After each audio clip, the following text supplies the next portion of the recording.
Une réunion internationale s'est déroulée lundi en Jamaïque afin de chercher une solution à la grave crise politique que traverse Haïti. Le président de la Communauté des Caraïbes s'est montré optimiste à la fin de la réunion. Les États-Unis ont annoncé une aide supplémentaire de 133 millions de dollars. Les pays des Caraïbes se sont réunis d'urgence lundi 11 mars en Jamaïque avec des représentants de l'ONU et de plusieurs pays, dont la France et les États-Unis, pour tenter d'avancer sur une solution en Haïti, en proie à la violence des gangs et à une crise de gouvernance. C'est la Communauté des Caraïbes, CARICOM, qui a convoqué cette rencontre, à laquelle étaient aussi conviés des représentants du Canada, de l'ONU, ainsi que le chef de la diplomatie américaine Anthony Blinken. Il est clair qu'Haïti est à un point de bascule, a affirmé le Premier ministre jamaïcain Andrew Holness, alors que des cadavres sont visibles dans les rues de la capitale haïtienne, selon des journalistes de l'AFP.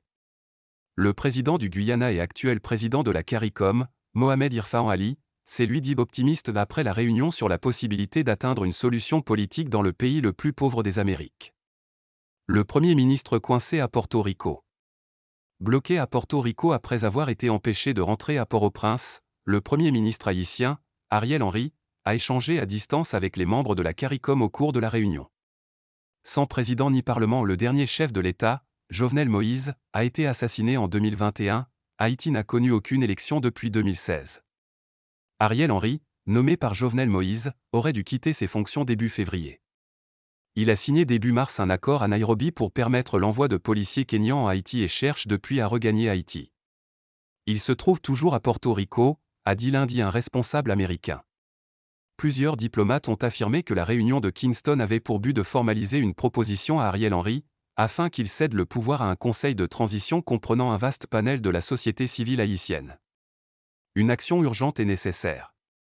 Lundi, le Conseil de sécurité de l'ONU a appelé tous les acteurs politiques haïtiens à des négociations sérieuses pour rétablir les institutions démocratiques du pays.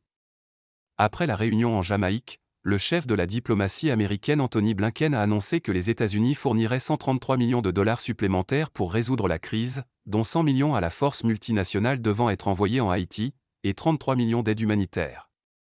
Nous savons qu'une action urgente est nécessaire, a déclaré Anthony Blinken. Seuls les Haïtiens peuvent décider de leur futur, personne d'autre. Le Premier ministre canadien Justin Trudeau, présent virtuellement lors des discussions, avait offert peu avant quelques 91 millions de dollars. Port-au-Prince a continué ce week-end à s'enfoncer dans les violences liées aux gangs qui réclament la démission d'Ariel Henry, tout comme une partie de la population. La capitale est le théâtre d'affrontements entre policiers et bandes armées, qui s'en prennent à des sites stratégiques comme le palais présidentiel, des commissariats et des prisons. Le président du Guyana a affirmé il y a quelques jours que la CARICOM entendait aider à rétablir stabilité et normalité en Haïti, qualifiant la situation sur place de désespérée. Évacuation. Dernier signe en date de la crise sécuritaire, l'évacuation lundi de l'ensemble du personnel de l'Union européenne à Port-au-Prince.